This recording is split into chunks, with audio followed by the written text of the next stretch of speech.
आधुनिक तंत्रज्ञान जे सगळं आहे ना, हे व्यक्तीची आतून आणि बाहेरून निसर्गाची हानी करणार आहे. आपण दोघांनी एक फालतू मोबाईल वरती बोललो काहीतरी, हे तिकडे म्हणे पुढची 25-50 वर्ष साठवून ठेवायचे. रेकॉर्ड पाहिजे त्याचं. कशा करता पाहिजे? आज किमान मी 4 व्हीलरवरून 2 व्हीलरवरती येतोय की आज पब्लिक ट्रान्सपोर्ट चालू तरी राहतो आहे. उद्या पेट्रोल किंवा डिझेलच मिळणं बंद झालं तर मी काय करणार आहे? मला ऑर्गॅनिक खपतंय का? मी ऑर्गॅनिक म्हणून तो माल विकू. तो मुळात ऑर्गॅनिक नाही कोण पाहतंय?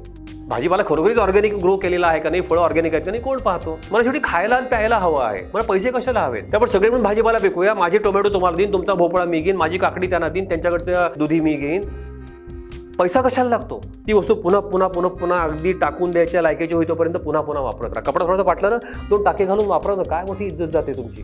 सगळं जग पेट्रोलचा हवा दूर करते. मी सायकलच वापरीन किंवा फार पब्लिक ट्रान्सपोर्ट वापरीन, हे माझ्यापुरतं मी का नाही ठरवायचं? Let the world go to हेल.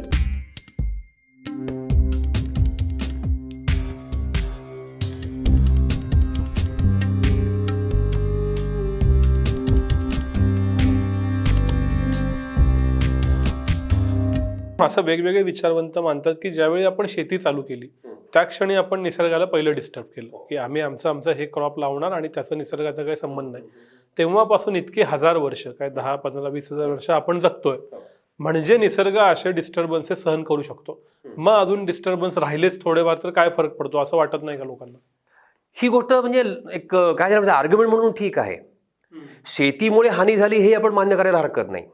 पण तरीही शेती करतानाही जर आपण ती इको फ्रेंडली पद्धतीनं केली तर ती हानी भरून काढण्याची क्षमता निसर्गामध्ये आहे.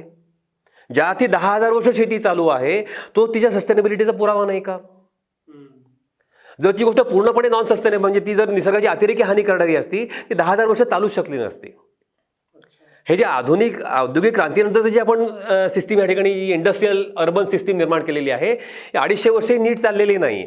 तिच्या समस्या पहिल्या 100 वर्षामध्ये दिसायला लागलेल्या आहेत.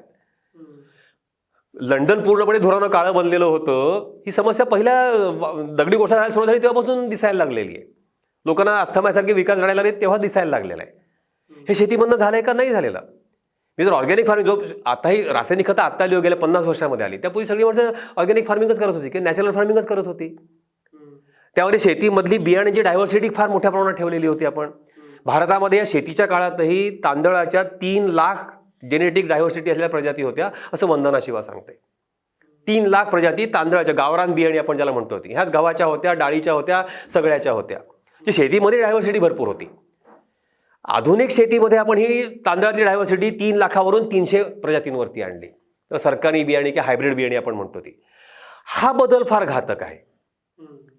हे ठीक आहे, शेतीमुळे आपलं जसं हारारे म्हणतो त्याप्रमाणे आपण काहीतरी 5,000 प्रकारचे फळं आणि धान्य आणि सगळी खात होतो, वनस्पती खात होतो, म्हणून आपण कदाचित 100 वरती आलो. हे झालं बदल, तोही त्रासदायक ठरलेला आहे बरं का, but it was within the limits आपण ज्याला म्हणू. आता हा जो बदल झाला औद्योगिक क्रांतीनंतर शेतीमधला असो उद्योगामधला असो हा फार ड्रॅस्टिक झालेला आहे. म्हणून उद्योग करत नाही का प्राचीन काळापासून? म्हणजे भारतामध्ये आपण 12 बलुती आपण जी म्हणतो की प्राचीन काळापासून हे कारागीर काम करतायत. मग ते संसाधनं वापरतायत, ते ऊर्जा वापरतायत, ते तंत्रज्ञान वापरत आहेत. पण हे सगळं निसर्गाच्या मर्यादेमध्ये असल्यामुळे त्याच्यामुळे होणारी हानी ही निसर्ग भरून काढू शकतोय. माझ्यापाशी कुऱ्हाड आहे किंवा करवत आहे तर मी किती झाडं एका दिवसामध्ये तोडू शकतो याला आपोआप मर्यादा पडते. मग झाडांच्या तोडीचा वेग, झाडं तोडू नका कुठे सांगितलं नाही बरं का आपल्याकडे. झाडं तोडू नका हे चूक आहे. झाडं तोडायला हरकत नाही गरजांकरता आपल्या. फक्त झाडं तोडण्याचा वेग जो आहे हा झाडं वाढण्याच्या वेगापेक्षा नेहमी कमी पाहिजे. Then the tree felling will be sustainable. आणि ही ऊर्जा आणि तंत्रज्ञान ह्या 2 गोष्टी या सगळ्यात महत्त्वाच्या की मी किती ऊर्जा वापरतो कुठलंही काम करण्याकरता आणि तंत्रज्ञान कोणतं वापरतो. जोपर्यंत माणूस मुख्यत्वे करून शरीर बलाच्या आधारे सगळी कामं करत होता किंवा पशूंचं शरीर बल वापरत होता, उदाहरणार्थ मोठेनं पाणी उपसणं विहिरीमधलं, तोपर्यंत संसाधनं संपण्याची समस्या कधी निर्माण झाली नव्हती. तुम्ही विहिरीवरती मोठेनं पाणी उपसा किंवा रहाट बसवा म्हणजे विहिरी कधीही आटणार नाहीत. कारण दिवसाभरात जेवढं तुम्ही पाणी उपसाल रात्रभरामध्ये तुमचं ते पाणी पुन्हा रिचार्ज होणार आहे विहिरी आणि विहिरीमध्ये तुमचे पुन्हा सकाळी ती विहीर पूर्ण भरलेली असणार आहे. मी ज्या क्षणी विजेवर चालणारा पंप किंवा डिझेलवरचा पंप त्या विहिरीवरती बसवतो ती प्रॉब्लेम स्टार्ट. नॉन सस्टेनेबिलिटी त्यावेळेला येते. It is because of energy and the technology that associates with it. त्यात मी अधिक महत्त्व ऊर्जेला देईल. टेक्नॉलॉजी ही दुय्यम आहे. ऊर्जा असेल तर तंत्रज्ञान काम करणार आहे. Technology is function of energy. Technology in isolation काम करू शकत नाही अनलेस देर इज एनर्जी. आणि हा जो औद्योगिक क्रांतीचा जो पॅराडाइम शिफ्ट झाला हा बेसिकली ऊर्जेमुळे झाला. तोपर्यंत माणूस फक्त पॅसिव्हली अवेलेबल एनर्जीज वापरत होता. सूर्यप्रकाश थेट वापरणं, सूर्याची उष्णता थेट वापरणं, बॉडीली लेबर वापरणं, वाऱ्यामधली ऊर्जा काही प्रमाणात वापरत होता माणूस पवनचक्क्यांच्या माध्यमातून, without converting to electricity of course, आणि वाहत्या पाण्यामधली ऊर्जा वापरत होता. ह्या सगळ्या पॅसिव्हली अवेलेबल एनर्जी होत्या. देवर सायन्युसायडल वेव्स फॉर दॅट. सूर्याचा प्रकाश दिवसा जास्ती मिळतो, 12 वाजेपर्यंत वाढत जातो, रात्री पूर्णपणे अंधार असतो. शारीरिक ऊर्जा दिवसा जास्तीत जास्त उजाडताना जास्तीत जास्त असते, दुपारी कमी होते, दुपारी जेवल्यावर थोडी वाढते, संध्याकाळपर्यंत मी पूर्ण दमलेला असतो. वाहतं पाणी, पाऊस आहे तेव्हा पाणी भरपूर वाहतं, उन्हाळ्यामध्ये नद्या आटतात. वारं पूर्णपणे बेभरवशी. पशूंची ऊर्जा माणसासारखी सायन्युसायडल वेव्ह आहे. तर अशा ऊर्जांच्या आधारे तंत्रज्ञान जे काम करणार होतं हे फार मोठं असू शकणार नव्हतं. It was primary technology or appropriate at the most. आणि त्यामुळे ह्या ऊर्जा तंत्रज्ञानाचा निसर्गावरचा आघात मिनिमम होता. आघात होता का? होता. शेवटी माणसानं काही एक सिव्हिलायझेशन निर्माण केली म्हणताना ती निसर्गाच्या कुठलीही म्हणताना आपण हे कल्चर जे आहे इट गोज अगेन्स्ट नेचर. मग माणसाने यामध्ये मला वाटतं समतोल साधला की मला नेचरच्या पातळीला मी आधी मानव तर नाही राहणार आहे, कंदमुळं खायचीत आणि ह्याच्यावर मला उच्च जीवन हवं आहे की ज्यामध्ये साहित्य, संस्कृती, कला, इतर काही मौज मजा, हाऊसमौज ह्याला स्थान आहे मानवी काही उत्क्रांतीचा भाग म्हणून. पण ते निसर्गाच्या मर्यादा न ओलांडता मी हे सगळं मिळवायचंय. So I will not go for maximisation of consumption and production, neither I will remain at a level of minimisation. So man try to optimise through these traditional crafts and agriculture, man tried to optimize. मग ही optimisation level वेगळी होती. कोणी जरा खालच्या लेवलला होतं, कोणी मधल्या लेवलला होतं, कोणी जरा वरच्या लेवलला अधिक सभ्य जीवन जगत होतं, अधिक उपभोगाचं जीवन जगत होतं. पण निसर्गाच्या मर्यादा नाही ओलांडल्या आम्ही कुठल्याही कामा करता. आणि त्यामुळे डेव्हलपमेंट जरी शेती आली, उद्योग आपण करत होतोय सगळे, आपले लोक धातुशास्त्र आपल्याकडचं आहे, आपल्याकडचं कार्पेंट्री आहे, आपल्याकडचं स्मिथी आहे सगळ्या प्रकारची, इरिगेशन आहे, वास्तुशास्त्र आहे, शिल्पकला आहे, 14 विद्या 64 कलांनी भारतामध्ये आपण समृद्ध झालो, पण निसर्गाची हानी न करता. And that it self is a proof of sustainability.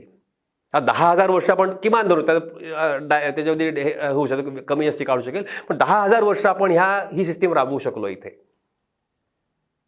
हा जो पाश्चिमात्यांचा ऑनस्लॉट आला हा बेसिकली ऊर्जा आणि तंत्रज्ञानामध्ये चुकीच्या संकल्पनेमुळे आला की अधिकाधिक ऊर्जा उत्पादित करा, आणि उत्पादित ऊर्जांचं 1750 मध्ये वाफेच्या शोधाबरोबर जे सुरू झालं त्यांना हा पुढचा विध्वंस घडवून आणलेला आहे. There was scaling of energies, there was scaling of technologies, and so there is resource depletion. So there is energy resources depletion, so there is more pollution, so there is more waste, and so there is loss of biodiversity. Basically औद्योगिक क्रांती जी काही झाली ना ही एक चुकीची घटना होती. It was an ominous incident असं मला नेहमी वाटतं मानवी इतिहासामधला. कारण विचाराची दिशा चुकीची होती, जीवनदृष्टी चुकीची, म्हणजे की अधिक उपभोग म्हणजे विकास, ही चुकीची संकल्पना जी आहे ही या ठिकाणी कारणीभूत आहे. भारतीयांची जीवनदृष्टी योग्य होती, जीवन ध्येय योग्य होतं, म्हणून जीवनशैली योग्य होती आणि ती निसर्गस्नेही होती. म्हणजे असं म्हणायचं आहे का की पृथ्वी ही एक सेल्फ हिलिंग मेकॅनिझम आहे, ती स्टॅटिक मेकॅनिझम नाही. बरोबर. आणि सेल्फ हिल होईपर्यंत त्रास द्या, म्हणजे थोडक्यात जरासं खर्चटलं ते 2 तासानं बरं होतं, तोपर्यंत त्याला काय जपा. आणि हे ज्यावेळी सुटतं त्यावेळी घोळ होतो, आणि असं आता झालेलं आहे. अगदी बरोबर, अगदी बरोबर. You have summed up very nicely. तर ती मर्यादा लक्षात घेणं, आणि आजच्या काळात फार सोय झाली आहे सगळ्या आधुनिक याच्यामध्ये की मी ही मर्यादा काय नेमकी आहे, तरी मी इकॉलॉजिकल फूटप्रिंट, कार्बन फूटप्रिंट अशा प्रकारे मोजमापही त्याचं करून मर्यादा ठरवू शकतो की प्रत्येक व्यक्ती किती कार्बन एमिशन रोज करू शकते. ठीक आहे, तुम्ही पेट्रोल वापराही एक वेळ, पण मग पर कॅपिटा पेट्रोलचा किती वापरात माणूस करू शकतो हे ठरवायला लागेल आपल्याला, तो किती कार्बन एमिशन होतो ह्याच्यानुसार. आणि हे सगळं ठरवून आपण काही एक लिमिट घालू शकतो का? पण हा निर्णय पॉलिटिकल असणार आहे. तो केवळ व्यक्तीनं मर्यादा घातली. मला अनेक जण की दिलीप तू पेट्रोलवरचं वाहन वापरत नाहीस, असं नाही की 75 वर्षी वाहन घ्यावं असं वाटलं आता सायकल चालवणं होत नाही म्हणून तर तुझं पेट्रोल ठेवल्यावर का राखीव येते, तू स्वतः 75 नंतर वापर, मग तू हवं तेवढं पेट्रोल वापर, असं होणार आहे का? नाही. तर हा निर्णय पॉलिटिकल असेल आणि तो सर्वांवरती लागू असेल आजच्या घडीला सुद्धा. हा निर्णय पॉलिटिकली कसा होईल तो माझं क्षेत्र नाही. माझं म्हणणं मी सामान्य माणसापर्यंत हा विचार पोहोचवणार आणि त्यानं जीवनशैली बदलावी स्वतःच्या स्वास्थ्याकरता, ज्याच्यामध्ये अंतिमतः निसर्गाचं स्वास्थ्य अंतर्भूत आहे, होलिस्टिक हेल्थ आहे पुन्हा या सगळ्यामध्ये. त्याकरता माणसानं प्रयत्न करावे. मी आंदोलन करू शकत नाही, मी कोर्टामध्ये जनहित याचिका दाखल करू शकत नाही, माझा पिंड नाही तो. माझा पिंड चिंतकाचा आहे आणि प्रबोधकाचा आहे. मग हे काम मी करणार, फक्त एक मी करणार, हे नुसतं बडबड शहरात बसून एअर कंडिशन खोलीमध्ये बसून न करता मी जगायचा प्रयत्नही करणार. हे शक्य आहे, मला स्वतःला तपासून पाहायचं आहे. म्हणजे अनेकदा असं की तुम्ही छान लोकांना दाखवून देताय, लोकांकडे आदर्श ठेवलाय. आदर्श ठेवणं हा आमचा उद्देश नाही आहे. तो आदर्श आपोआप होत असेल कदाचित. We want to try our self. हे शहरामधल्या एका डॉक्टर आणि इंजिनियर एका जोडप्याला असं राहणं शक्य आहे का? आणि माझं म्हणणं 30 वर्ष असं राहणं जर शक्य होत असेल, त्याची एफिकसी जी काही ही एस्टॅब्लिश आपोआप होते आहे. It can be done. मग करायचं काय व्यक्ती आपला स्वतःच निर्धार वाढवायचा आहे की नाही, अरे ह्यांना शक्य आहे, मला का नाही शक्य, असं वाटून त्यांना आपली जीवनशैली मोल्ड करायची. पहिलं काही स्टेपिंग डाऊन शहरामध्ये होईल, मग त्यांना रिलोकेट व्हावं खेड्यामध्ये आणि पुढचं स्टेपिंग डाऊन करावं. मला इथे एक प्रश्न आहे. मी हे सगळं मान्य करतो आणि मान्य होण्याजोगंच आहे, आणि मी माझ्यात बदल करायचा ठरवला. आत्ता मी एकटा 4 चाकी घेऊन माझ्या घरातून इथं ऑफिसला येतो रोज. त्याला मला 20 मिनिटं लागतात. पहिल्या टप्प्यात मी असं करीन की दुचाकीवर नाही येणार, कारण मला शूट करायचं आहे. मग मी पब्लिक ट्रान्सपोर्ट वापरेन. यात माझे 2 तास जातील. हे मी ठरवलं. यानं माझा पेट्रोलचा वापर कमी झाला, कार्बन फुटप्रिंट कमी झाली. पण मी समजा आठवड्याला 4 मुलाखती घेत असेल तर 2च घेईन, किंवा मी 4 पुस्तकं वाचत असेल तर 2च वाचेन. तर मी जे काम करतोय आणि जे मला आवडतंय त्याच्यात मी स्वतःला कमी करून घेतोय, कारण मला काहीतरी कार्बन फुटप्रिंट वापरायचे किंवा पेट्रोल वापरायचं, पेट्रोल कमी करायचं आहे. हा ट्रेड ऑफ मी कसा ऍक्सेप्ट करू? माझं म्हणणं, आज तो व्हॉलंटरीली ऍक्सेप्ट करणं अधिक सोयीचं राहील. उद्या निसर्गानं जर इम्पोज केला, हा जी काय आपण विध्वंस जर आपल्यावरती इम्पोज झाला, 6वा महाविनाश खरोखरीच त्याकडे आपण जायला लागलो, तर माणसं मोडून पडतील. जिथे समजा कल्पना की उद्या पेट्रोलच मिळणार नाही पुण्यामध्ये, तुम्ही काय कराल? आज किमान मी 4 व्हीलरवरनं 2 व्हीलरवरती येतोय की आज पब्लिक ट्रान्सपोर्ट चालू तरी राहतो आहे, उद्या पेट्रोल किंवा डिझेलच मिळणं बंद झालं तर मी काय करणार आहे? मी पूर्णपणे इमोबाईल बनून जाईल. मग तेव्हा माझ्या मुलाखतींचं काय होईल, माझ्या कामाचं काय होईल? उद्या वीजच मिळणं बंद झालं तर काय होईल?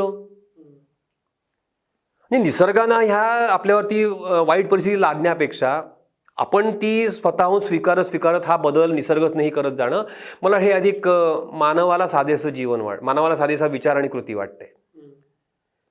असे म्हणलं जातं की जो बाहेरून नियंत्रित केला जातो तो पशु असतो, तो स्वतःला आतून नियंत्रित करतो तो मानव आहे. मग निसर्गानं लादली माझ्यावरती, रिसोर्स क्रंच लादला माझ्यावरती, म्हणून मी माझी जीवनशैली बदलायची. मग मी आणि पशु यामध्ये फरक नाही राहिला ना काही. मी स्वतःहून योग्य निर्णय घेऊन कशी जीवनशैली असली पाहिजे ठरवणं, and I change from within, आतून बदल माझ्यामध्ये होतोय, हे माझ्या मानवत्वाला साधेसं आहे. I should control myself from within. म्हणून माझं नेहमी म्हणणं की विकास नीती बदलून काही होईल का? विकास नीती बदलून खूप काही होऊ शकेल बरं का. उदाहरणार्थ हे दिल्लीमध्ये त्यांनी ऑड इव्हनची योजना आणली पहा, वाहनांचं प्रदूषण कमी करावं म्हणून. सरकारनं आणल्याबरोबर एका दिवशी रस्त्यावरती निम्मी वाहनं आली, ऑड किंवा इव्हनच्या नंबरची आहे ती, प्रदूषण निम्म कमी झालं. गृहीत धरू की निम्म कमी झालं. आपण सरकारचा विकास निधीमधला एक मोठा बदल हा प्रत्यक्षामध्ये मोठा बदल घडवून आणू शकतो. पण ही विकास निधी बदलण्याकरता पुन्हा त्या राज्यकर्त्याचं प्रबोधन व्हायला हवं ना आधी. त्यांना असा बदल करण्याकरता त्याचं प्रबोधन आधी व्हायला हवं. ते जर झालेलं नसेल तर विकास निधी बदलणारच नाहीये माझी. मग विकास निधी बदलत नाही म्हणून फक्त सरकारला दोष देत राहणार का आणि तशीच जीवनशैली जगत राहणार का? तो पुन्हा माझा एक्सक्यूज बनणार का की नाही या शहरात राहायचं ना पण 4 व्हीलरची गरजच आहे, आज शक्यच नाही, ते काय प्रदूषण, 2 व्हीलरवरनं तुम्ही जाऊ शकत नाही, ते असे शेजारून तुम्ही रॅश ड्रायव्हिंग करत की तुम्ही असे कोलमडाल का काय तुम्हाला वाटतं? ती बसमधली गर्दी म्हणजे कोरोनाच्या काळात तर बस आय एम गिव्हिंग एक्सक्युजेस. ह्याला काही अर्थ नाही, सुधारणा होणार नाहीये ना. तर माझं म्हणणं विकास निधी बदलायची वाट नको पाहायला, प्रयत्न करू आपण सरकारवरती दबाव आणायचा. पुन्हा दबाव आणण्याकरता मी आधी प्रबुद्ध झालो पाहिजे, तर राज्यकर्त्याला प्रबुद्ध करीन मी. म्हणजे पुन्हा आला पण हे प्रबोधनापाशी व्यक्तीच्या. तर माझं म्हणणं विकास नीती बदलायची वाट न पाहता आपण जीवनशैली बदलायला लागूया. आपले मुळात जीवनदृष्टी बदलू, जीवन ध्येय बदलू, जीवनशैली बदलू. ह्याचा क्युम्युलेटिव्ह इफेक्ट जर झाला चांगल्या प्रकारे, आपल्याला परमेश्वराची साथ जर मिळाली या सगळ्याकरता बदल होण्याकरता, तर हा बदल अधिक चांगला होऊ शकतो.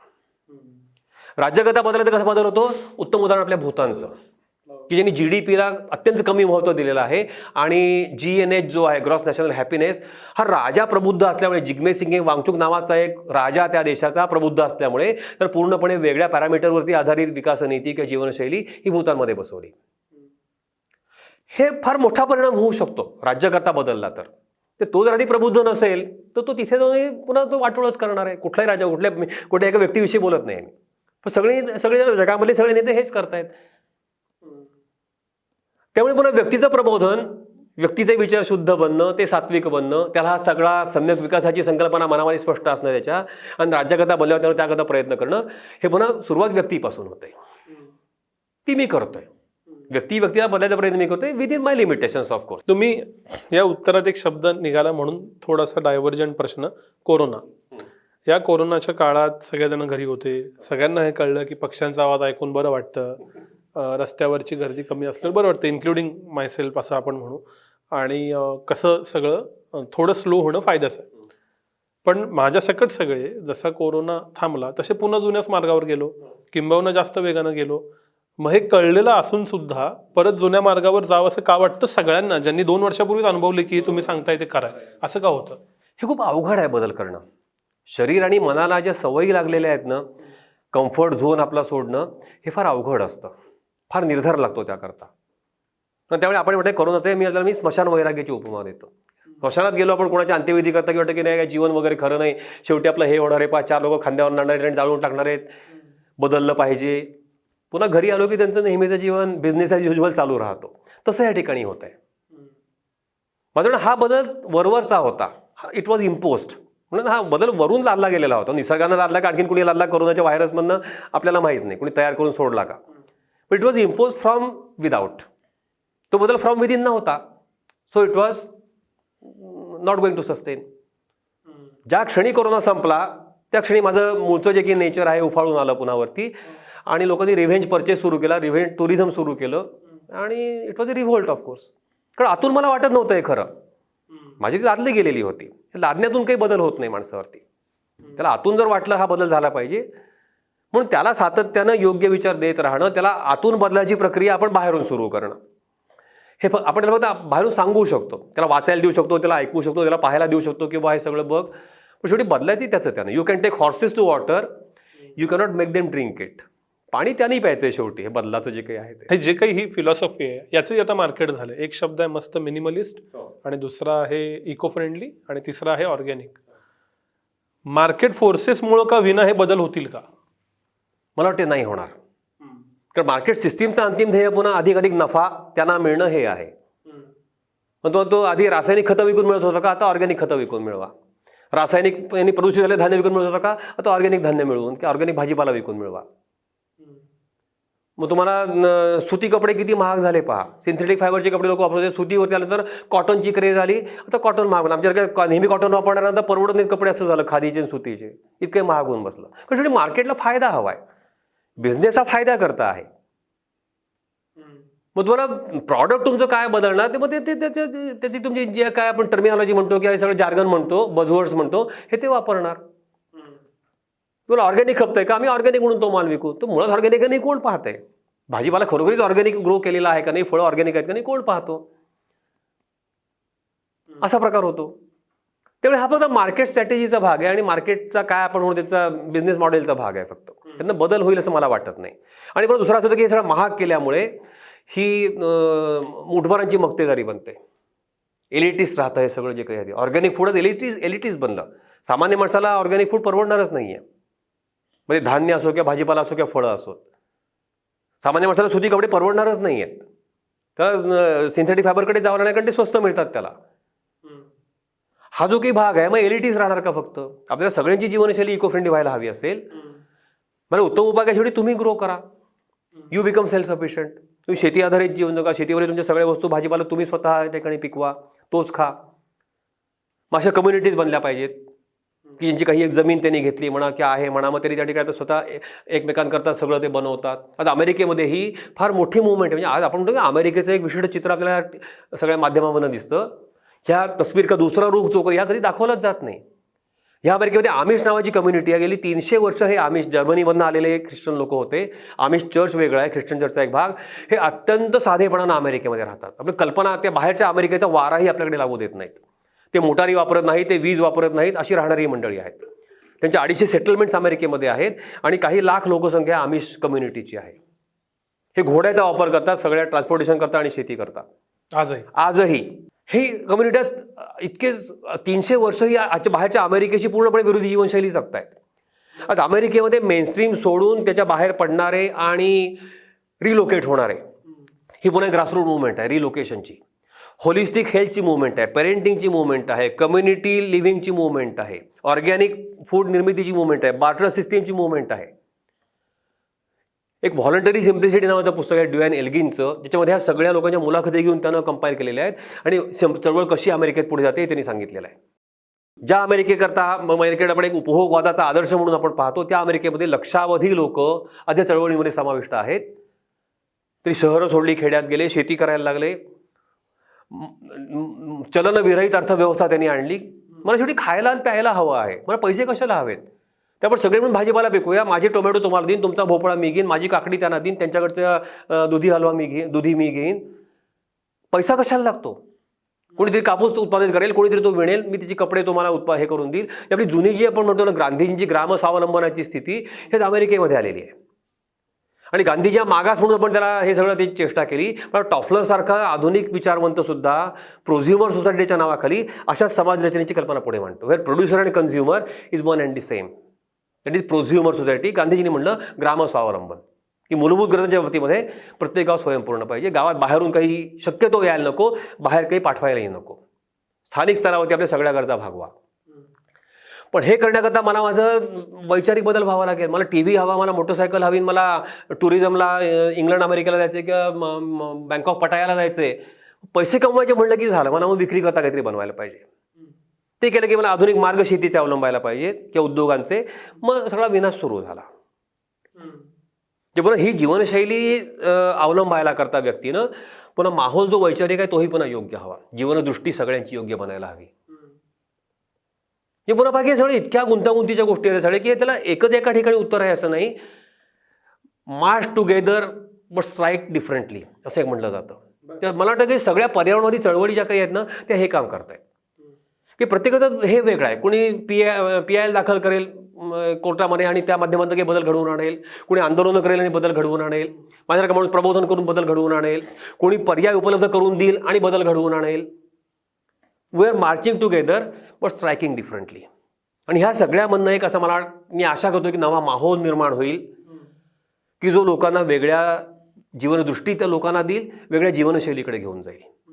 आणि दुसऱ्या बाजूने ह्या पॉझिटिव्ह एफर्ट्स चालू असताना परिस्थिती अधिकाधिक वाईट बनत जाणार आहे, which will be A positive impact. ज्या निगेटिव्हिटीचा पॉझिटिव्ह इम्पॅक्ट लाईफस्टाईल चेंजेसवरती होईल असं मला नेहमी वाटतं.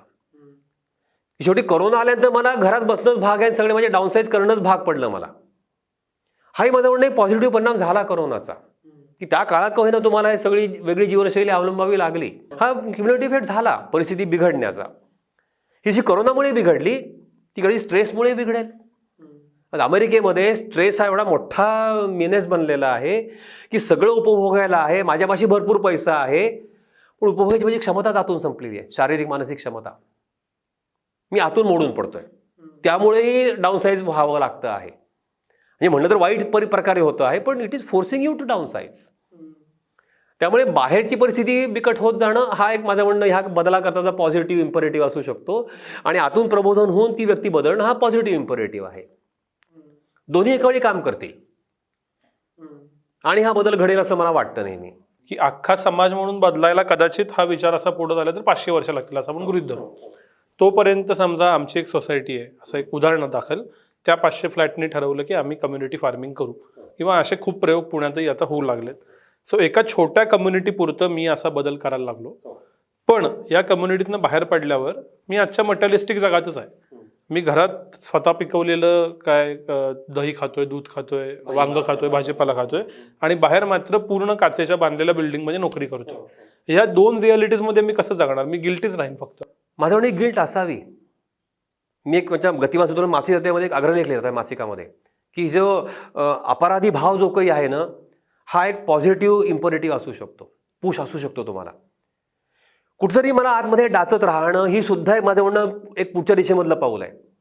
ह्याविषयी काहीच न वाटणं, बधीरपणा पूर्ण असणं ह्याविषयी किंवा बेदरकारपणा असणं या अशा जगण्याविषयी हा एक वेगळी लेव्हल आहे. आणि हे चुकीचं आहे, मला वागावं लागतंय नाही लाजनाच, पण हे चुकीचं आहे, मला बदलायचं आणि ह्या दिशेमध्ये जायचंय, हा सुद्धा एक चांगला पॉझिटिव्ह असा पुश असू शकतो चांगल्या दिशेमध्ये जाण्याकरता. अपराधी भाव जो काही टोचणी, मी त्याला म्हणतो टोचणी ही एक विधायक शक्ती असू शकते. म्हणून माझं म्हणणं की ही टोचणी निर्माण होऊ द्यात तुमच्यामध्ये. मी चुकीचं वागतोय किमान इथे तरी कळू देत ना. इथे कळल्याशिवाय इथे बदल होणारच नाही आहे. आधी जीवनदृष्टी चुकीची आहे कळावं लागेल, मग जीवनध्येय बदलेल, मग जीवनशैली बदलेल. तर त्या पातळीवरती कळू देत की याची विकासाची संकल्पना चुकीची आहे. आता जीवनाचं जे मटेरियलिस्टिक गोल ऑफ लाईफ आहे हे चुकीचं आहे. It is non sustainable. It is going to end in a collapse or six extinction, काय तुम्ही म्हणाल असाल ते लिमिट्स ह्या प्रकारचे सगळं आपण समजून घेऊया आधी, आणि मग ही बोज बाळगूया मनामध्ये की अरे आपण चुकीचं वागतोय बरं का. मग हे जर खरं आहे, आपण आपल्याला पटलेलं आहे, तर माझं वागणं असं का मग कदाचित तो आपल्याला बदला प्रवृत्त करणारी एक काहीतरी क्रिया आतमध्ये घडायला लागेल. ती लगेच नाही होणार, शेवटी फार अवघड आहे, मला कल्पना आहे. माझ्याकरता पौर्णिमेकरता फार सोपं होतं आहे. आम्ही ठरवलं की आपण नोकरी सोडायची, नोकरीचा राजीनामा दिला, केंद्राचं काम करायचं, 9 वर्ष केलं, खेड्यात जायचं, आम्ही गेलो. समभाव ते फार इझी बनून गेला आमच्याकरता, कुठलंही ऑब्स्टॅकल न येता. किंवा म्हणून आम्ही अशी भविष्याचा फार विचारच केला नाही या सगळ्यामध्ये. प्रत्येक माणसाला जमेल असं नाही, पण हा बदल त्याच्यामध्ये हळूहळू व्हायला आहे. म्हणजे मग तुम्ही सोसायटीनं आपल्या ओला कचरा आपल्या इथे जिरवायचा आणि त्यापासून काहीतरी उत्पादन करायचं. किती पुण्यामध्ये मुवमेंट आहे मोठी. मुंबईमध्ये त्या मराठी विज्ञान परिषदेने मुवमेंट केलेली आहे. गच्चीवरची शेती किंवा गच्चीवरची बाग का होऊ नये प्रत्येक घरावरती. सोसायटी नाही करत आहे. माझ्या घरामध्ये मी मगाशी म्हणल्याप्रमाणे माझं धुण्याचं पाणी मी संडासामध्ये ओतायला का नाही ठेवायचं. Let the world go to hell. मी माझा बदल माझ्यापुरता जो करणार आहे आम्ही का नाही करायचा. सगळं जग पेट्रोलचा हवा दूर करू देत, मी सायकलच वापरीन किंवा फार पब्लिक ट्रान्सपोर्ट वापरीन, हे माझ्यापुरतं मी का नाही ठरवायचं. I have to pay the price. ह्याची किंमत वेळेमुळे मला 2 तास प्रवासाची किंमत मोजावी लागेल त्याची. पण माझ्या आणि निसर्गाच्या भल्याकरता, एकूण विश्वाच्या भल्याकरता मला हा स्वतःवरती बंधनं घालावी लागतील. वरच्या प्रणालीच्या हिताकरता खालच्या प्रणालीने नमतं घ्यावं लागतं. Unless they go down, the upper system is not going to sustain or grow. तर व्यक्तीनं कुटुंबाकरता, समाजाकरता, राष्ट्राकरता, पर्यावरणाकरता नमतं घेतलं पाहिजे. कुटुंबांनी समाज, राष्ट्र आणि पर्यावरणाकरता नमतं घेतलं पाहिजे. समाजांनी राष्ट्र आणि पर्यावरणाच्या हिताकरता नमतं घेतलं पाहिजे. आणि राष्ट्रांनी अतिरेकी GDP न वाढवता पर्यावरणाच्या हिताकरता आपल्या GDPवरच्या वाढीवरती बंधन घातलं पाहिजे. सिस्टीम थेरीचा निष्कर्षच हा आहे की the lower systems have to go down for the wellbeing of the higher system, because their life is dependent on the higher system. ही जर ग्लोबल इकॉलॉजिकल सिस्टीम कोलॅप्स झाली तर राष्ट्रही टिकणार नाहीये, समाज टिकणार नाहीये, कुटुंब टिकणार नाहीये, व्यक्ती टिकणार नाहीयेत. So it is in the wellbeing of the higher top most system that lies the wellbeing of the lower systems. हे सिस्टीम थेरीचा निष्कर्ष अंतिमतः इथे येतो. म्हणून मी हे करायचंय. त्यामध्ये माझं खरं जीवनाचं सार्थकता ही अशा वरच्या सिस्टीमच्या भल्याकरता, माझ्या मुलांच्या करता मी हे चांगलं वातावरण ठेवून जाणार आहे. इथून पुढे सगळे समाजामध्ये चांगलं वातावरण राहावं म्हणून मी हे सगळे नवे पायंडे पाडणार आहे. की अरे एवढा मोठा माणूस सुद्धा इतकं साधा राहतो बरं का, बसनं जातो बरं का. नारायण मूर्तींचं उदाहरण अनेकांनी दिलेलं आहे. किती साधे राहतात, त्यांच्या एका फ्लॅटमध्ये राहतो हा माणूस. तो जो जगामधला एक बडा इंडस्ट्रियलिस्ट आहे. आपली भांडी स्वतः घासतो, जेवणाचं ताटवाटी स्वतः घासतो. हे पायंडे, हे आपण आदर्श लोकांपुढे असे ठेवूया ना. एक्स्ट्रा व्हॅगन्सचा आदर्श ठेवण्यापेक्षा आपण साधेपणाचे आदर्श नवे निर्माण करूया. आणि हे का मला वाटतं आपल्या जो एलिटिस्ट ग्रुप आहे त्याचा अधिक आहे की आम्हाला शक्य आहे अधिक पैसा मिळवणं, आम्हाला शक्य आहे अधिक उपभोग घेणं, आम्हाला शक्य आहे अधिक परचेसेस करणं, आम्हाला शक्य आहे अधिक संग्रह करणं, तरी आम्ही व्हॉलंटरीली हे नाही करणार. For the benefit of future generations, for the benefit of the society, for the benefit of the nation and for the benefit of the environment आम्ही नाही करणार हे. मग मुळात अर्थार्जन कशा करता हवा तिथे प्रश्न येतो. आणि मग तुम्हाला पैसा एवढा हवा कशाला. So downsize on that also. कशा करता एवढा पैसा. दर महिन्याला मला 1 लाख रुपये 2 लाख रुपये कशा करता हवेत. विनोबाबाई फार सुंदर सांगायचे, एका ठिकाणी टेकडी निर्माण झालेली आहे, त्याआधी दुसरीकडे खड्डा निर्माण केलेला आहे आपण. मग 15% एलिटिस्ट किंवा क्रीमी लेअरपाशी जेवढा जास्ती पैसा जमला याचा आपण कुठेतरी खड्डा निर्माण केलेला आहे. मग हा खड्डा भरणं माझ्या पैशामधनं समाजाला परत केलं पाहिजे. ठीक आहे, मला मिळतो, मी काम असं करतो की मला पैसा मिळतो, पण ठीक आहे तुझा नाही, तू विश्वस्त आहेस त्या पैशाचा. तुला मिनिमम गरजा भागून किंवा तुमच्या चांगल्या तऱ्हेने जगण्याकरता जेवढं लागतं तेवढं तुम्ही पैसा अवश्य वापरा. त्याहून जास्ती जो झालेला आहे समाजाला परत करा. चॅरिटी. पुन्हा ती मला नाव एका बिल्डिंगला माझं द्या म्हणून चॅरिटी नाही आहे. खरोखरी समाजातल्या आर्त विपन्न जे आहेत त्यांची सेवा करून मी हा पैसा जो आहे त्याकरता वापरणार आहे. अनेक दुबळे आहेत, अनाथ आहेत, उपाशी आहेत, ह्यांच्याकरता मी हा जास्तीचा माझा पैसा वापरेन. कारण कुठं ना कुठे आपण त्यांचं शोषण करून आपण मोठे झालेलो आहोत. आपण खुणगाट मनाशी बांधावी. आपण त्यांचं ऋणी राहूया आणि ऋण परत करूया आपण. हा पुन्हा सामाजिक संतुलनाचा विचार त्या म्हणजे सोशल सस्टेनेबिलिटी आपण ज्याला म्हणतो हा विचार त्या ठिकाणी येतो. असं सगळं हा विचार खूप होलिस्टिक बनत जातो. आणि शेवटी पुन्हा हे माझ्या जगण्याशी येतं. मला नेहमी सांगायचं आहे की शेवटी it boils down to my consumption. एक महत्त्वाचा मुद्दा जो तुम्ही करत नाही आणि तो मला समजून घ्यायचं आहे त्याचं व्हाय की तुम्ही टेक्नॉलॉजी वापरत नाही. म्हणजे तुम्ही मोबाईल वापरत नाही उदाहरणार्थ, किंवा त्याच्या अनुषंगिक जे घटक आहेत. मला कायम असं वाटतं की टेक्नॉलॉजी माझ्या स्वतःसाठी, माझ्या विचारांसाठी फायद्याची ठरली. आम्ही आमच्या चॅनलमधून काय 10-15 लाख लोकांपर्यंत पोहोचतो आणि विचार पोहोचवायचा प्रयत्न करतो. तुम्ही कदाचित व्हॉट्सॲप वापरला असतं तर अधिक हा विचार पोहोचेल असं मला वैयक्तिक वाटतं. तर मग अशा वेळेला तुमची ही फिलॉसॉफी का आहे की टेक्नॉलॉजी वापरायची नाही, म्हणजे त्या प्रमाणात बरोबर आहे. वापरायची आता हे तेवढं खरं नाही बरं का, आता इथे पण टेक्नॉलॉजीच वापरतात ना, हो. मी तुमच्या माध्यमातून माझे विचार पोहोचवतोच आहे. नाही. मला असं वाटतं की टेक्नॉलॉजी जेवढी कमी वापरू तेवढं चांगलं. मग ते नवं पुस्तक पुढच्या 15 दिवसामध्ये येईल, त्याचं नाव दिलं मी तंत्रमुक्ती. आधुनिक तंत्रज्ञान जे सगळं आहे ना, हे व्यक्तीची आतून आणि बाहेरून निसर्गाची हानी करणार आहे. Basically it uses huge amount of energy. आधी सगळी आधुनिक माध्यमं जी आहेत, फेसबुक, व्हॉट्सॲप आणि मोबाईलच्या आधारित सगळी जी काही कॉम्प्युटरच्या आधारित जी माध्यमं आहेत, ती ईमेल सारखी असोत, ही आपण एखादा प्रचंड ऊर्जा लागते. मी वापरतो तेव्हा माझ्या मोबाईलचा ऊर्जा वापर फार कमी आहे. ही उपकरणं आधी कधी सुधारित बनत गेली, माझ्या कॉम्प्युटरचा वापर कमी आहे. पूर्वी कॉम्प्युटरला AC लागायचा, आता लागत नाही, कारण तो फार कमी एनर्जी डिसिपेट करतो. पण ह्याचा जर आपण विचार एकत्रपणे केला, क्युम्युलेटिव्ह केला, जागतिक स्तरावरती ह्याकरता किती ऊर्जा वापरावी लागते, तर ती अतिप्रचंड आहे.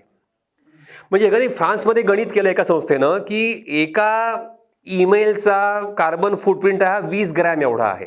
एक ईमेल मी जर कुठूनही कुठे पाठवली तर सरासरी त्यांनी काढली काही गणिताच्या आधारे, तर 20 ग्रॅम कार्बन एमिशन होतं, जे अत्यंत क्षुद्र वाटू शकतं. पण ते पुढचं वाक्य असं लिहिलं की त्या विशिष्ट वर्षी, काय समजा 2013 हे वर्ष आहे, त्या वर्षी जगामध्ये 300 अब्ज ईमेल इकडून तिकडे गेले. हां, आता हे 13 सालची गोष्ट आहे, आता आपण 23-24 सालामध्ये किती 10 वर्षामध्ये आणखीन सगळं वाढलं असेल, पण कल्पना करू शकतो. आता ह्या सगळ्याला 20 ग्रॅमनं गुणा आणि ह्या ईमेल पाठवणं ह्या एका ॲक्टिव्हिटीचं कार्बन फुटप्रिंट किती आहे हा तयार करा. 300 अब्ज आपण काही म्हणतो की 500 अब्जावरती सहज गेले असेल रोजची ईमेलची संख्या. 500 अब्ज गुणिले 20 ग्रॅम एवढं कार्बन आपण एमिशन केवळ ईमेल करता करतो. मग त्यांनी इंस्टाग्रामचं काढलं, फेसबुकचं काढलं, ह्या सगळ्या इतर गोष्टींचं काढलं की आपण फोटो पाठवतो एकमेकाला. ह्या सगळ्यामध्ये किती एनर्जी खर्च होत आहे. बरी एनर्जी ह्या सगळ्या आपण पाठवण्यामध्ये खर्च झाली. हा डाटा ज्या डाटा सेंटरमध्ये स्टोअर केला जातो, जो जगभरामध्ये 3-4 ठिकाणी स्टोअर होतो, किती प्रचंड ऊर्जा, हा डाटा आपण किती वर्ष तो साठवणार आहोत. आपण दोघांनी फालतू मोबाईलवरती बोललो काहीतरी, हे तिकडे म्हणे पुढची 25-50 वर्ष साठवून ठेवायचे, रेकॉर्ड पाहिजे त्याचं. कशा करता पाहिजे. इतका इन्सिग्निफिकंट होता आपलं दोघांचं समाज. काय दुपारी पाऊस पडला का, कसं वाटतं, थंडी वाजते का, संध्याकाळी आमटी केलीत का भाजी केलीत, हे 30 वर्ष साठवून ठेवायचं, त्याकरता एनर्जी खर्च करायची. वीज एका मोठ्या शहराला लागेल एवढी वीज तर एका डाटा सेंटरला लागते. ते एमिशन देतो, जे काय आपण सगळे आकडेवारी आता उपलब्ध आहे सगळी, ती तुम्हाला जास्ती उपलब्ध असेल, माझ्यापाशी काही नाही आहे. म्हणून मी एआयचं विचारतच नाही, ते याच्या 500 पट आहे. खरं आहे अगदी. मला कशा करता, मला इथे बसून माझ्या घरामधला फ्रीज चालू किंवा बंद का करायचं आहे. IoT कम्पॅटेबल इन्स्ट्रुमेंट किंवा गॅजेट्स वापरून कशा करता हवं आहे मला. हे सगळं कुठे नेणार आहे. Who is going to pay the price for this. Price म्हणजे मी पैशामध्ये विचारत नाही आहे, the cost in energy terms. तुम्ही मला कॅलरीच्या रूपानं मोजा आणि कार्बनच्या एमिशनच्या रूपानं त्याची किंमत काय मोजायला, म्हणून I will use carbon currency for that. हे किती महाप्रचंड आहे. मग कशाला ते फालतू चॅटिंग करत राहायचं आणि फॉरवर्ड करत राहायचं काहीतरी. पण ठीक आहे, ज्युडिशियस वापर करायचा का, एखाद्याला करी नेहमी करायचं. माझ्याकडे मोबाईल माझ्याकडे नाही असं नाही आहे, पण तो पौर्णिमा आणि माझ्यामध्ये कॉमन आहे आणि तो लँडलाईनसारखा आम्ही आमच्या कुडावाड्यामध्ये वापरतो. तर मी इथे 15 दिवस पुण्यामध्ये आहे, माझ्या हातात मोबाईल नाही. आईच्या घरी लँडलाईन आहे, त्याच्यावरून तुम्हाला फोन केला, वेळ ठरवून घेतली, संपलं ना. मी आता डेक्कन फायनल पोहोचल्यावर का आलोच 5 मिनिटात, मी आता SND पाशी पोहोचल्यावर का आलो 2 मिनिटात. कशाला रनिंग कॉमेंट्री करायला पाहिजे. मी 11 वाजता पोहोचायचं, 11 वाजता पोहोचलो, संपला विषय. मग म्हणून नाही वापरायचं. मग घरामधली काही माझं म्हणजे श्रमाधारित जीवन जर असावं लागेल, गांधीजी म्हणतात त्याप्रमाणे, तर माझं जीवन मी श्रमाधारित ठेवीन. मी माझी भांडी स्वतः घासीन, माझे कपडे स्वतः धुवीन, माझं घर स्वतः झाडीन, माझी जमीन मी स्वतः सारवीन, मी लाकडं माझी मी फोडीन माझ्या ऊर्जेकरताची. आणि ह्या सगळ्यावर मला स्वास्थ्य मिळणार जर असेल तर मी ह्याकरता का गॅजेट्स वापरायची, का वीज वापरायची, का नॉन डिग्रेडेबल कचरा निर्माण करायचा आणि समस्या वाढवायच्या. त्यावेळी मुळात म्हणून की ह्याच्याला की फॅक्टर एनर्जी हा आहे. Technology is a function of energy. Technology नंतर येते. मी एनर्जीचं स्केलिंग डाऊन केलं आणि बॉडीली एनर्जीकडे आलो की टेक्नॉलॉजीचं आपोआप मी डिस्केलिंग करतो आहे. मग मला बॉडीला जी वापरायची म्हणतात, मला मिक्सर नाही वापरता येणार, मी रवी ह्या टेक्नॉलॉजीकडे आलो, मी खलबत्ता या टेक्नॉलॉजीकडे आलो, मी हातानं कपडे धुतो, मी कुऱ्हाडीनं लाकडं फोडतो. टेक्नॉलॉजीचं डिस्केलिंग आपोआप झालं त्यामध्ये.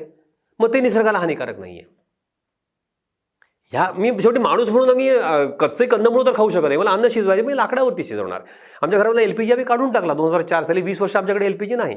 मी सोलार कुकर आमच्या अंगणामध्ये 2 ठेवलेले आहेत की ज्यामध्ये पॅसिव्ह हिटिंग होतं आणि आमचं डाळ भात शिजतो, अंघोळीचं पाणी तापतं, रवा भाजला जातो, दाणे भाजले जातात. Okay, up to that level. तुम्हाला किंवा शेवटी ॲल्युमिनियमची बॉक्स आहे, काच आहे, ह्या कदा ऊर्जा लागली का नाही, ठीक आहे, हा मी एंट्रोपी वाढवली निश्चितपणे तेवढी त्या प्रमाणामध्ये.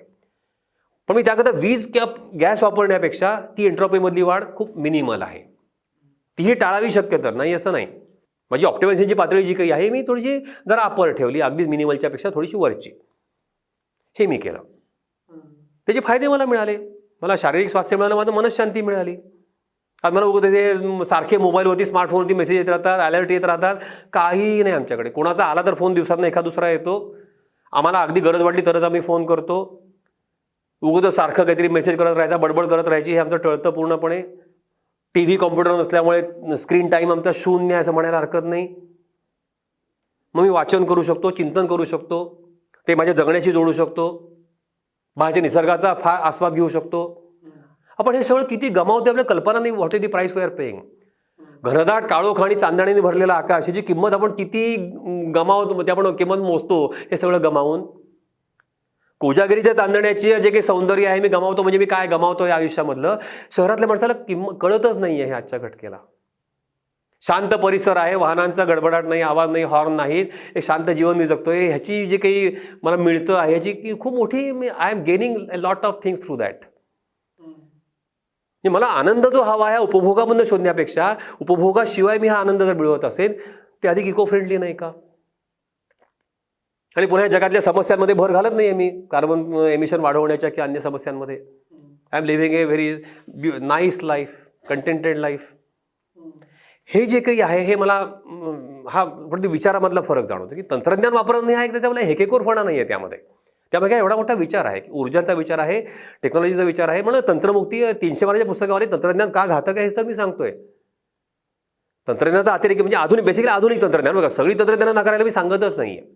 ही जी प्रायमरी किंवा अप्रोप्रिएट टेक्नॉलॉजी आहे ही अवश्य वापरावी माणसानं. त्याचा इकॉलॉजिकल इम्पॅक्ट जो काय एन्व्हायरमेंटल इम्पॅक्ट हा ऑलमोस्ट 0 आहे. रवी, खलबत्ता, पाटा वरवंटा, रगडा, ह्याचा बैलगाडी, कुऱ्हाड, सुताराची पटाशी रंधा जो आहे तो ह्याचा इम्पॅक्ट 0 आहे पर्यावरणावरचा. आधुनिक ऊर्जेवरती चालणारं तंत्रज्ञान वापरलं की तो इम्पॅक्ट एक्सपोनेन्शियली वाढत जातो ऊर्जांच्या प्रमाणामध्ये. म्हणून ती तंत्रज्ञानं नाकारायची. तंत्रमुक्ती हवी, ह्या आधुनिक ऊर्जा आधारित तंत्रज्ञानापासून मला मुक्ती हवी आहे. And I should downsize to appropriate technology, primary technology. ती मी वापरतो. मी तंत्रज्ञान पूर्ण निगेट नाही केलेलं आयुष्यामधलं.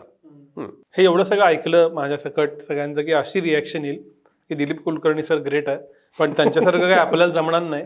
त्यांना लखला 2 दिवस आम्ही गिल्टी राहू आणि परत आहे ते सगळं करायला लागू. शहरी माणसांना की जे या सगळ्याचे भाग आहेत, IT मध्ये आहेत आणि सगळं म्हणजे काय एसीतच आत्ता एसीत बसून हा कार्यक्रम ऐकतायत, मोबाईल 4 व्हीलरमधून ऐकतात ऑडिओमध्ये, असं ह्या सगळ्यांसाठी 3 किंवा 4 गोष्टी तुम्ही काय सजेस्ट कराल की एवढ्यानं सुरुवात करा, पुढचं पुढं बघू? आम्ही नेहमी सांगताना 3 एरियाजवरती फोकस करायला सांगतो. रिसोर्सेस, एनर्जी आणि टेक्नॉलॉजीज. आणि ह्या 3चं डाऊनसायझिंग करणारी कुठलीही कृती आपण स्वतः करता संकल्प म्हणून करावी असं आम्ही सांगतो लोकांना. तुम्ही ह्या वर्षाकरता रिसोर्सेसचा वापर कमी करण्याकरता काही संकल्प करा. कुठलाही तुम्ही ठरवा तुमच्याकरता. मी सांगणार नाही, कारण मग ते पुन्हा बायस बदल कदाचित की रिसोर्स मी नॉन रिन्युएबल रिसोर्सकडून रिन्युएबल रिसोर्सकडे कसा जाईन हा एक संकल्प करा. नॉन रिन्युएबल एनर्जीजकडनं रिन्युएबल एनर्जीजकडे कसा जाईन हा एक संकल्प करा. आणि टेक्नॉलॉजी डाऊनसायझिंग मी कुठल्या प्रकारे करेन हा एक संकल्प करा. उदाहरणार्थ मला मोबाईल कमी वापरायचा आहे तर किमान रात्री 10 ते सकाळी 6 माझा मोबाईल स्विच ऑफ असेल, इतका साधा माझा संकल्प आजच्या घडीला असू शकतो. तो रात्रभर चालू ठेवायचा, तो उशाशी ठेवायचा आणि त्याचे आराम झाला तरी आपण पुन्हा स्नूज करत राहायचा 1दा 2दा 3दा. कशा करता पाहिजे? तो मोबाईल मी स्विच ऑफ करणार आहे आणि किमान 3 हात लांब माझ्यापासून ठेवणार आहे, टेबलावरती, शोकेसमध्ये, पलीकडच्या खोलीमध्ये. रात्री 10 ते 6 आय एम नॉट रिचेबल. झालं विदेश डाऊनसायझिंग, झालं तुमचं थोडंसं सुरू. मी किमान रविवारी तरी खाजगी वाहन वापरणार नाही. मला ठीक आहे, एरवी मला घाई गडबडीत कामाला जायचं, मला ती वेळ सगळं गणित गाठायचे, गृहिणीला काय, गृहस्थाला काय. मी रविवारी तरी सुट्टी दिवशी नाही वापरणार माझं वाहन. झालं डाऊनसायझिंग पेट्रोलियमचं तुमच्या. मी काही अंतर चालतच जाईन, मला जवळ जायचं आहे, मी स्कूटर किंवा मोटर नाही काढणार, रस्त्यावरती नाही आणणार, मी 1 किलोमीटरपर्यंत चालतच जाऊन परत येणार, 3 किलोमीटरपर्यंत मी कदाचित पब्लिक ट्रान्सपोर्ट वापरीन, 5 किलोमीटर जायचं आहे त्याच्या पुढे तर कधी मी 2 व्हीलर किंवा 4 व्हीलर वापरीन. स्वतःचं डाऊनसायझिंग मी अंतराचं केलं त्या ठिकाणी. हे करता येईल का? माझा पेट्रोलचा डिझेलचा वापर कमी झाला. Switching over from private vehicle to public transport, per capita energy usage कमी होतो पब्लिक ट्रान्सपोर्टमुळे. 50 माणसं जेव्हा एका बसमधून जातात, गर्दी असेलही करायची, I have to pay the price of crowd, पण पेट्रोलचा वापर डिझेलचा वापर बसचा जो आहे कमी आहे 50 खाजगी वाहनांपेक्षा. कार पुलिंग केल्याशिवाय मी जाणार, एका गाडी 4 माणसं जोपर्यंत बसत नाही तोपर्यंत. अमेरिकेमध्ये त्यांनी सक्तीनं केलं आहे शेवटी, तुम्ही कार पूल केली तर तुम्हाला जवळच्या रस्त्याने जाता येईल, अथवा तुम्ही लांबचा रस्ता घ्या, एकटा असेल तर जा तुम्ही 2 तास उशिरा पोहोचा. हे कार पुलिंग मी करू शकतो का व्हॉलंटरीली? हे झाले सगळे एनर्जी डाऊनसायझिंगचे, टेक्नॉलॉजीच्या डाऊनसायझिंगचे परिणाम. रिसोर्सच्या बाबतीमध्येही मी प्लॅस्टिकचा वापर कमी करू शकतो का माझ्या जीवनामधला? नाही. कॅरीबॅग मी घरची पिशवी घेऊन निघणे, माझ्या कापडी पिशवी, त्यात मी जिन्स आणणार आहे. माझ्या घरच्या 4 पिशव्या, ज्याच्यामध्ये एकामध्ये साखर घेईन, एकामध्ये तांदूळ घेईन, एकामध्ये डाळ घेईन, दुसऱ्या पिशवीमध्ये मी भाजी घेईन, आणि 4 पिशव्या माझ्या एका मोठ्या झोळीमध्ये घालून मी ती घरी घेऊन येईन. हा बदल करता येईल का? रिसोर्सेस माझे, मी रिन्युएबल रिसोर्सेसकडे आलो, रियूजकडे आलो. 4R आपण ज्याला म्हणतो, रिफ्यूज, रिड्यूस, रियूज आणि recycle. I started walking on that path. हे 4R काय? रिफ्यूज, पहिला R आहे रिफ्यूज. आजचा आपला एवढा आपण वस्तूंचा वापर करतो, we should start with refusing. चैनीगत आपण बऱ्याच सगळ्या गोष्टी करतो आजच्या, की हाव म्हणून करतो. चैन आणि हाव ह्याच्याकडून गरजांकडे येणं, from wants to needs. So we have to refuse so many things. So you start with refusing so many things. म्हणजे रिफ्यूज करता येत नाही तर कमी करता येतील का? मी आंघोळ करायची रोज, आंघोळ रिफ्यूज नाही करायची आहे, आंघोळ रोज करायची. पण मी जर शॉवर खाली अर्धा तास बसून राहत असेल तर मी किती पाणी वापरतो? आणि जर मी अर्धी किंवा 1 बादली पाणी घेतलं, 10 किंवा 12 लिटरची बादली, तर माझा पाण्याचा वापर कमी झाला. आंघोळ तेवढा स्वच्छ झालो, कमी पाण्यात झालो. गॅसवरचा पदार्थ गरम असताना फ्रीजमध्ये टाकायचा, फ्रीजमधला गार पदार्थ गॅसवरती ठेवायचा. इकडे गॅस वाया घालवला, तिकडे वीज वाया घालवली. मग मध्ये तो थोडासा नुसता ठेवणं रूम टेम्परेचरला येण्याकरता, आणि मग इकडे तिकडे शिफ्ट करणं, माझा विजेचा वापर कमी झाला. मला फ्रीज वापरणं आज मी टाळू नाही शकत आहे, पण मी केवळ असा तरी ज्युडिशियसली वापर करीन. हे झालं रिड्यूस करणं. अन्न भरपूर शिजवून ठेवायचं आणि मग ते वाया घालवायचं, नंतर किंवा फेकून द्यायचं. अगदी फ्रीजमध्ये ठेवायला जागा नाही म्हणून फेकून द्यायचा हा प्रकार शेवटी होतो. किंवा मागवलं, भरपूर ऑर्डर दिली मोठी, एवढा मोठा तो पिझ्झा आला, संपत नाहीये, द्या फेकून. मग तुम्ही रिड्यूस करा, किती तुम्हाला हवं आहे तेवढंच तुम्ही घ्या. तिसरा R आहे रियूज. ती वस्तू पुन्हा पुन्हा पुन्हा पुन्हा अगदी टाकून द्यायच्या लायकीची होईतोपर्यंत पुन्हा पुन्हा वापरत राहा. कपडा थोडासा फाटला ना, 2 टाके घालून वापरा ना, काय मोठी इज्जत जाते तुमची. पुन्हा पुन्हा शिवून वापरा. त्या जुन्या कपड्याची तुम्ही गोधडी करा, पायपुसणी करा, ॲप्रन करा, हातरुमाल करा. Keep on using it till it becomes obsolete really. हा झाला फुल यूज किंवा रियूज. चौथा आहे रिसायकल. ती वस्तू नुसती टाकून देऊ नका, तिच्यापासून पुन्हा काहीतरी बनेल पहा. प्लॅस्टिक वापरावं लागतंय नाही लाजणं.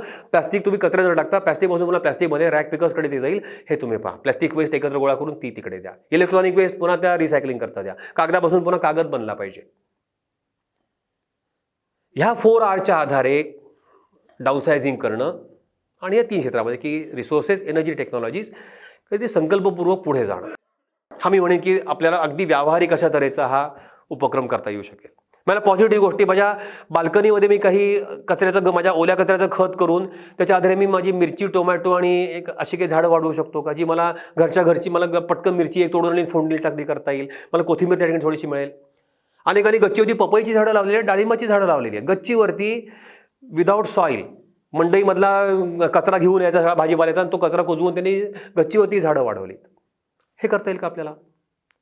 माझ्या ओळखीचे अनेक आहे की 8व्या, 10व्या, 15व्या मधल्यावर त्यांनी बाल्कनीमध्ये शेती करतायत ते, आणि घरच्या पुरतं काहीतरी आपल्या कचरा बाहेर फेकून देण्यापेक्षा झिरो वेस्ट हाऊस त्यांचं झालेलं आहे. की ऑर्गॅनिक मॅटर बाहेर जाणार नाही, I will recycle it in my on balcony or on terrace. हे करता येईल का? हा जरा पॉझिटिव्ह भाग त्याच्यामधला.